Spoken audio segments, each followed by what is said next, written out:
Once upon a time, there was a king's daughter who was so handsome.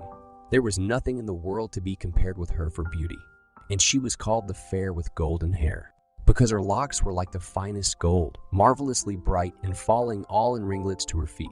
She always appeared with her hair flowing in curls about her, crowned with flowers, and her dresses embroidered with diamonds and pearls. However it might be, it was impossible to see her without loving her. There was a young king amongst her neighbors who was unmarried, very handsome, and very rich.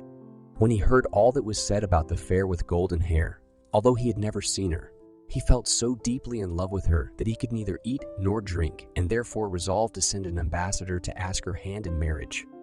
He had a magnificent coach made for this ambassador, gave him upwards of 100 horses and as many servants, and charged him particularly not to return without the princess.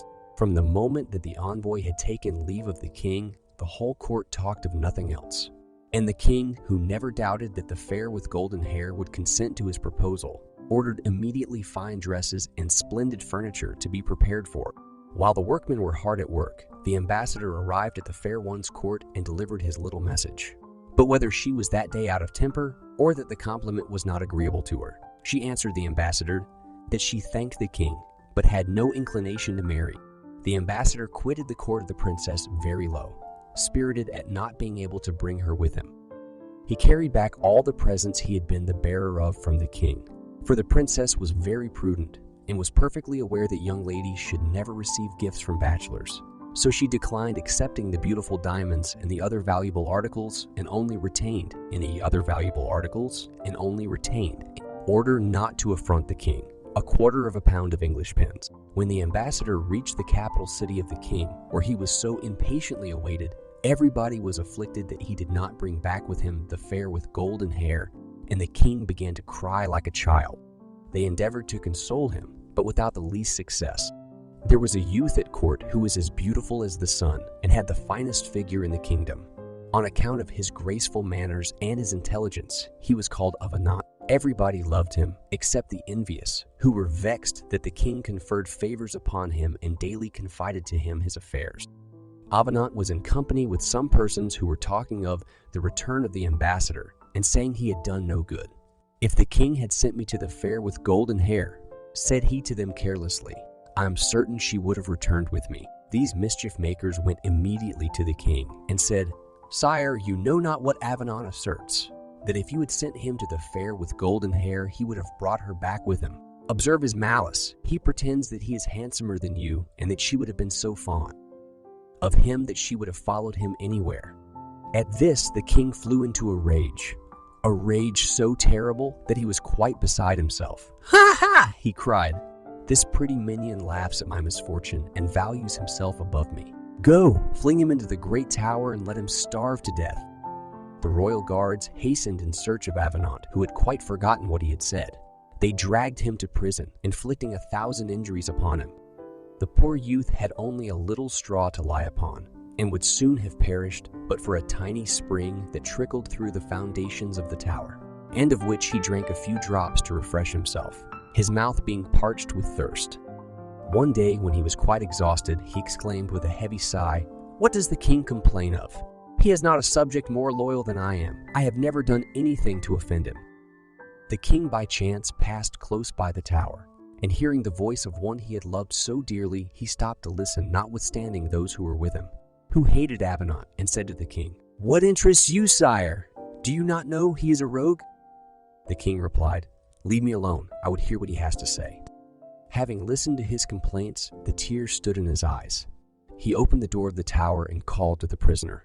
Avenant came and knelt before him in deep sorrow and kissed his feet. "What have I done, sire, that I am thus severely treated?"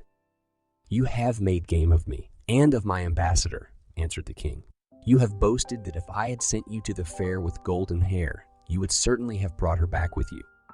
"It is true, sire," rejoined Avenant, "that I should have so impressed her with the sense of your majesty's high qualities, that I feel persuaded she could not have refused you.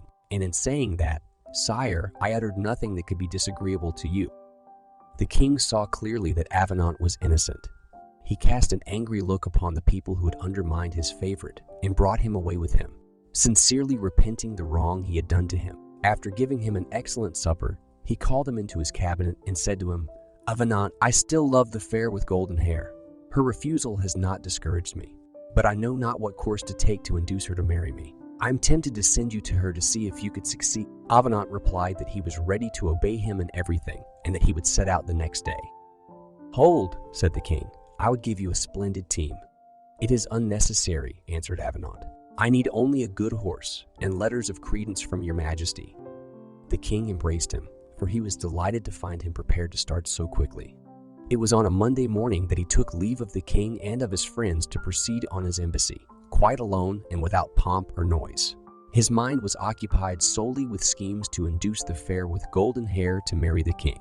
He had a writing case in his pocket, and when a happy idea occurred to him for his introductory address, he alighted from his steed and seated himself under the trees to commit it to paper so that he might not forget anything. The next morning that he had set out at the first peep of day and passing through a large meadow, a charming idea came into his head. He dismounted and seated himself beside some willows and poplars which were planted along the bank of a little river that ran by the edge of the meadow. After he had made his note, he looked about him, delighted to find himself in so beautiful a spot.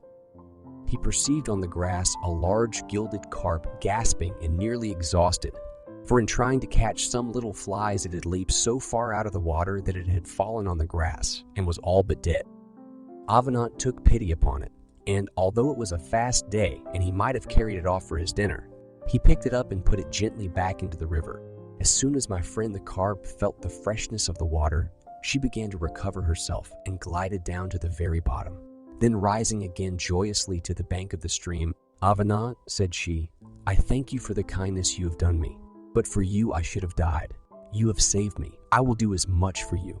After this little compliment, she darted down again into the water, leaving Avenant much surprised at her intelligence and great civility. Another day, as he continued his journey, he saw a crow in great distress. The poor bird was pursued by a large eagle, a great devourer of crows, which had nearly caught it and would have swallowed it like a lentil if Avenant had not felt compassion for its misfortune. Thus he cried, "Do the strong oppress the weak? What right has the eagle to eat the crow?" He seized his bow and arrow, which he always carried with him, and taking a good aim at the eagle, whiz! He sent the shaft right through its body. It fell dead, and the crow, enraptured, came and perched on a tree. "Avenant!" it cried to him. "It was very generous of you thus to succor me, I who am only a poor crow. But I will not be ungrateful. I will do as much for you." Avenant admired the good sense of the crow and resumed his journey. Entering a great wood so early in the morning that there was scarcely light enough for him to see his road, he heard an owl screeching like an owl in despair. "Hey, Day," said he, "here's an owl in great affliction. It has been caught, perhaps, in some net." He searched on all sides and at last discovered some large nets which had been spread by fowlers during the night to catch small birds. "What a pity," said he, "that men are only made to torment each other or to persecute poor animals which do them no wrong or mischief." He drew his knife and cut the cords. The owl took flight, but returning swiftly on the wing, "Avenant," it cried, "it is needless for me to make a long speech to enable you to comprehend the obligation I am under to you. It speaks plainly enough for itself. The hunters would soon have been here. I had been taken, I had been dead, but for your assistance. I have a grateful heart. I will do as much for heart. I will do as much for you."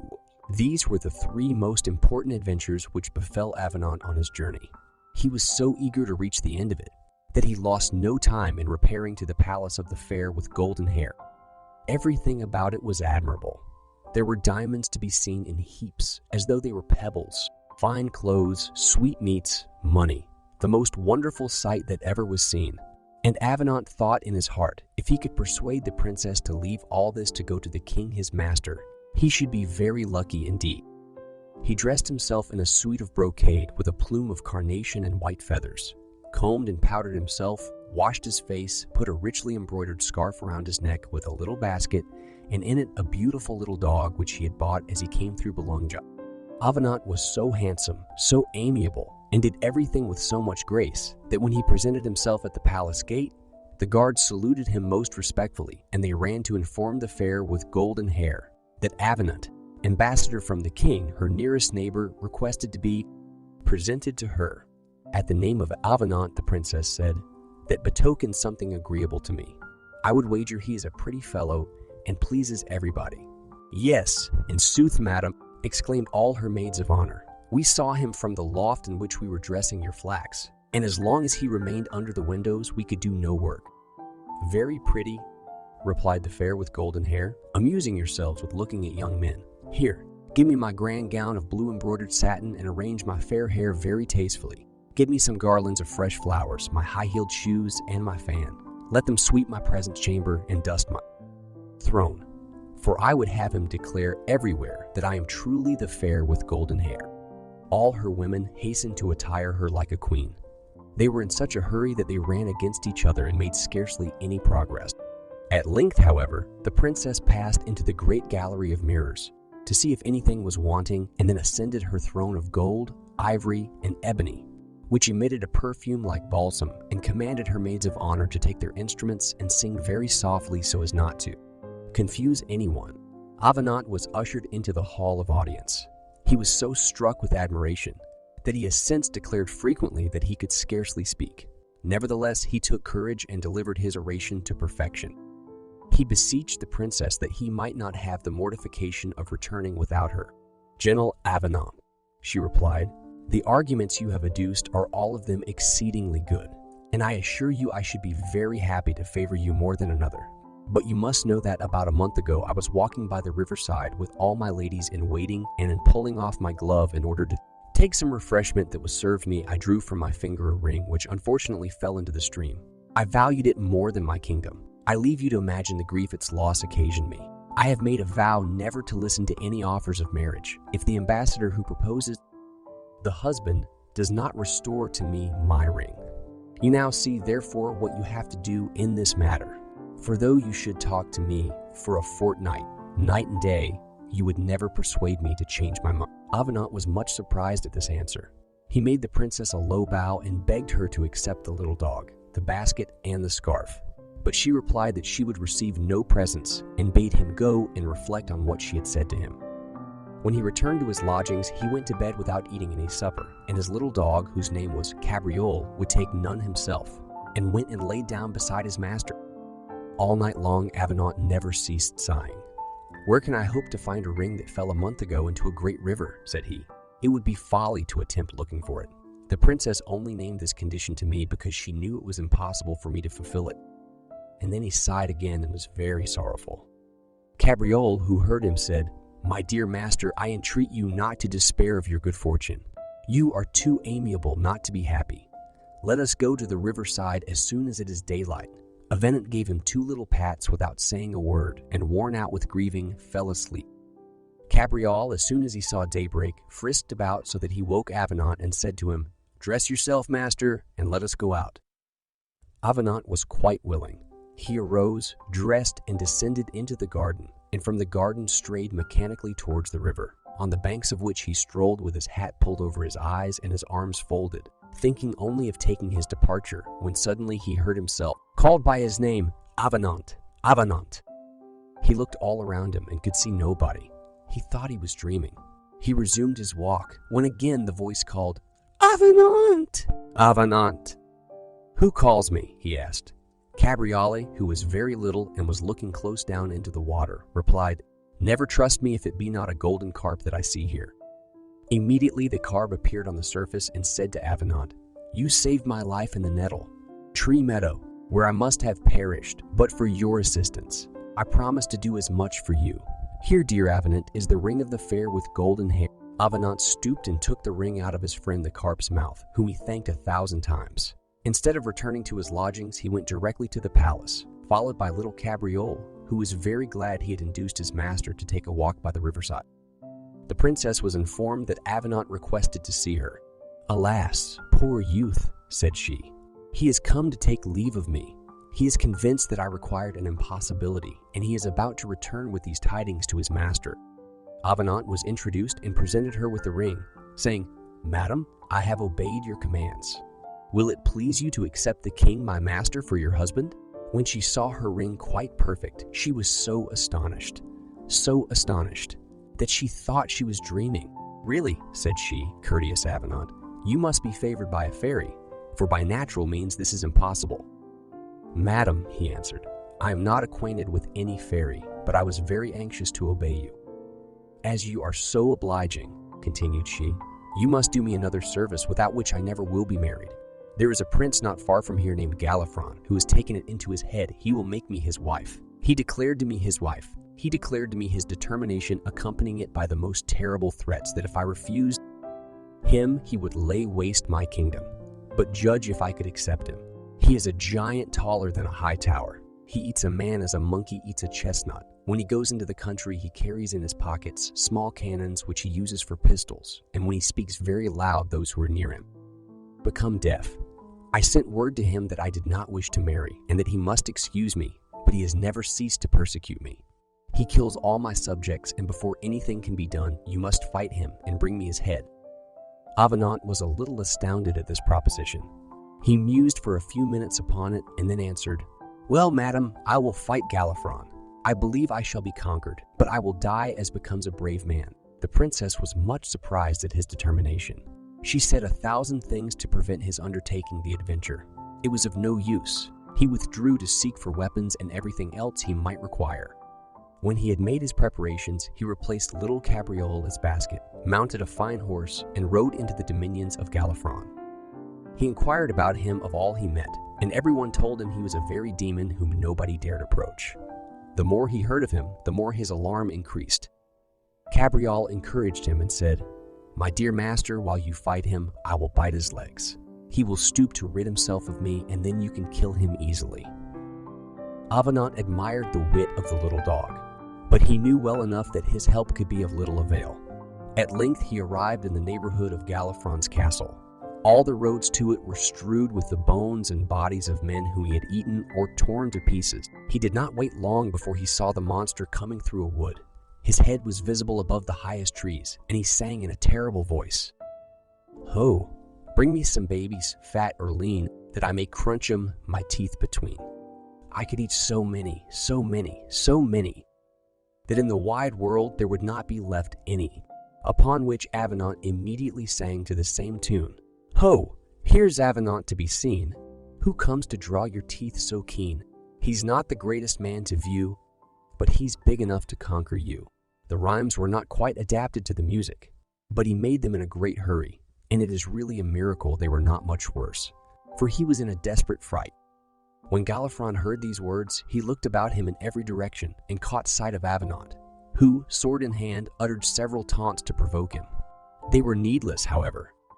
He was in a dreadful rage, and snatching up an iron mace, he would have crushed the gentle Avenant at one blow, had not a crow lighted at that instant on his head, and with its beak most accurately picked out both his eyes. The blood ran down his face, and he laid about him on all sides like a madman.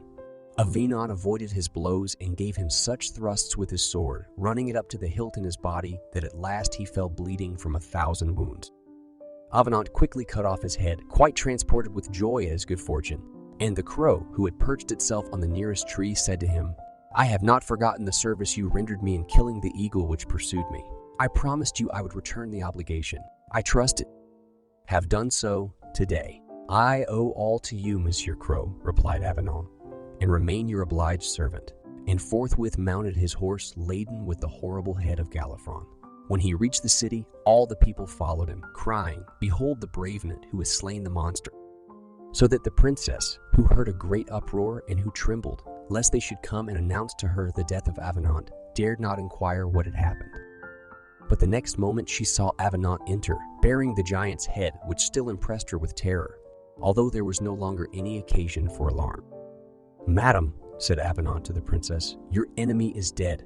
I trust you will no longer refuse the king my master." "Ah, pardon me," said the fair with golden hair, "but indeed I must refuse him, unless you can find means before my departure to bring me some water from the gloomy grotto.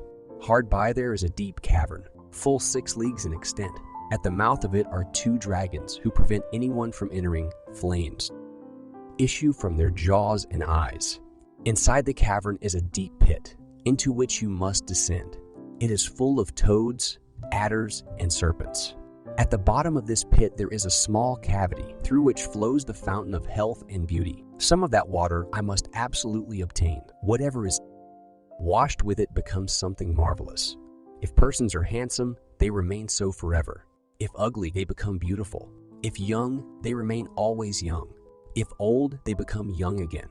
You may well imagine that I would not quit my kingdom without some of this wonderful water. Madam, he replied, you are so beautiful already that this water will be quite useless to you. But I am an unfortunate ambassador whose death you desire. I go in search of that which you covet with the certainty that I shall never return. The fair with golden hair was immovable, and Avenant set out with the little dog Cabriole to seek in the gloomy grotto the water of beauty. Everybody who met him on the road exclaimed, "'Tis a pity to see so amiable a youth wantonly court destruction. He goes alone to the grotto, when even if he had 100 men to back him, he could not accomplish his object. Why will the princess only demand impossibilities?" Avenant passed on without saying a word, but he was in very low spirits. Having nearly got to the top of a mountain, he sat down to rest a little, allowing his horse to graze and Cabriole to run after the flies. He knew that the gloomy grotto was not far from that spot and looked about to see if he could discover it. He perceived a horrible rock, as black as ink, out of which issued a thick smoke, and the next minute one of the dragons casting out fire from his mouth and eyes. It had a green and yellow body, great claws, and a long tail, coiled round in more than 100 folds. Cabriole saw all this and was so frightened he did not know where to hide himself. Avenant, perfectly prepared to die, drew his sword and descended towards the cavern with a phial which the fair with golden hair had given him to fill with the water of beauty. He said to his little dog Cabriole, "It is all over with me. I shall never be able to obtain the water which is guarded by those dragons. When I am dead, fill the phial with my blood and carry it to the princess, that she may see what she has cost me. Then go to the king my master and tell him my sad story." As he uttered these words, he heard a voice calling, "Avenant! Avenant!" "Who calls me?" he asked, and he saw an owl in the hollow of an old tree, who said to him, "You let me out of the fowler's net in which I was caught and saved my life. I promised I would do you as good a turn, and now is the time. Give me your phial. I am familiar with all the windings and the gloomy grotto. I will fetch you some of the water of beauty." Oh, I leave you to imagine who was delighted. Avenant quickly handed the phial to the owl and saw it enter the grotto without the least difficulty. In less than a quarter of an hour, the bird returned with the phial full of water and tightly stopped. Avenant was in ecstasies. He thanked the owl heartily and, reascending the mountain, joyfully took his way back to the city. He went straight to the palace and presented the phial to the fair with golden hair, who had no longer an excuse to make. She thanked Avenant, gave orders for everything to be got ready for her departure, and finally set out with him on their journey. She found him an exceedingly agreeable companion and said to him more than once, "If you had wished it, I would have made you king, and there would have been no occasion for us to quit my dominions." But his answer was always, "I would not be guilty of such treachery to my master for all the kingdoms on the face of the earth, although you are to me more beautiful than the sun." At length they arrived at the king's capital city, and His Majesty, hearing the fair with golden hair was approaching, went to meet her and made her the most superb presents in the world. The marriage was celebrated with such great rejoicings that folks could talk of nothing else. But the fair with golden hair, who secretly loved Avenant, was never happy when he was out of her sight and was always praising him. But for Avenant, she would say to the king, "I should never have been here. For my sake he has done impossibilities. You should feel deeply indebted to him. He obtained for me the water of beauty. I shall never grow old, and I shall always remain handsome."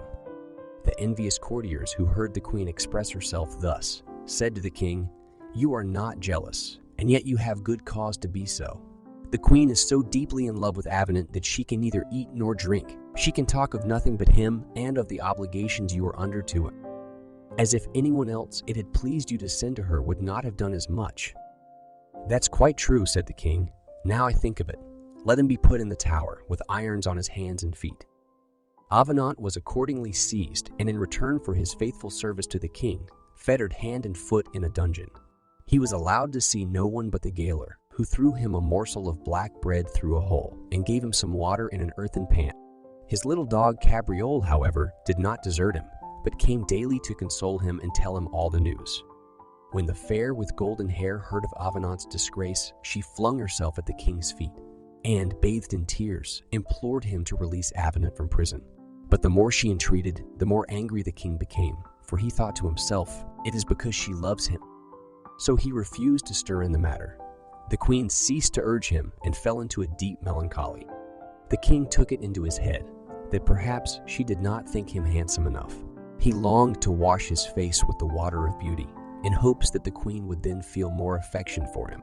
The phial full of this water stood on the chimney, piece in the queen's chamber. She had placed it there for the pleasure of looking at it more frequently. But one of her chambermaids, trying to kill a spider with a broom, unfortunately threw down the phial, which broke in the fall, and all water was lost. She swept the fragments of glass away quickly, and not knowing what to do, it suddenly occurred to her that she had seen in the king's cabinet a phial precisely similar, full of water, as clear as the water of beauty. So without a word to anyone, she adroitly managed to get possession of it and placed it on the queen's chimney. The water which was in the king's cabinet was used for the execution of princes and great noblemen who were condemned to die for any crime. Instead of beheading or hanging them, their faces were rubbed with this water, which had the fatal property of throwing them into a deep sleep, from which they never awakened. So it happened one evening that the king took down the phial which he fancied contained the water of beauty, and rubbing the contents well over his face, he fell into a profound slumber and expired. The little dog, Cabriolet, was the first to hear the news of the king's death, and ran with it to Avenant, who begged him to go and find the fair with golden hair, and remind her of the poor prisoner. Cabriola slipped quietly through the crowd, for there was great confusion at court in consequence of the king's death, and said to the queen, "Madam, do not forget poor Avenant." She immediately recalled to her mind all that he had suffered on her account, and his extreme fidelity.